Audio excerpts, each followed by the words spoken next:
تاني يا استاذ عبد العزيز والعرض الجديد. العرض الجديد تاني ان شاء الله ده غرفه دريسنج تمام. داخل العرض ان شاء الله. ما شاء الله. بصوا يا جماعه التفاصيل من جوه الدريسنج ده حساسات من الداخل ما شاء الله بتنور لما تفتحي الضرفه.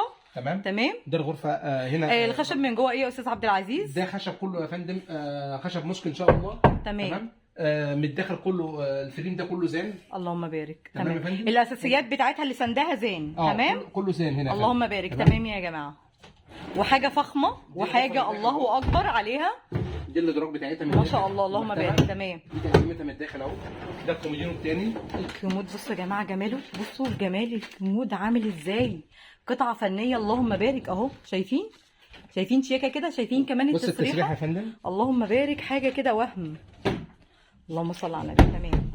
بصوا كمان درج الشفاف تحطي فيه حاجتك وما شاء الله عليه حاجه كده فخمه اللهم بارك. وادي كده دراج ومفتح معاكي والدنيا ما شاء الله اللهم بارك. بص الاستانلس الجولد. ده جولد كده يا فندم. بص عليه اللهم بارك. تمام. بص الاستانلس والشغل والتشطيب. الاكسسوارز بتاعت الحاجه تقدر تغير الحاجات دي يا استاذ عبد العزيز؟ نقدر نغيرها ان شاء الله. يعني بص التفاصيل بسيطه تقدري تغيريها مثلا بس ده بيبقى ليها سعر تاني. لا بنفس السعر ان شاء الله والله. طب ما شاء الله حلو الاوبشن ده. نغير المقبض نفسه.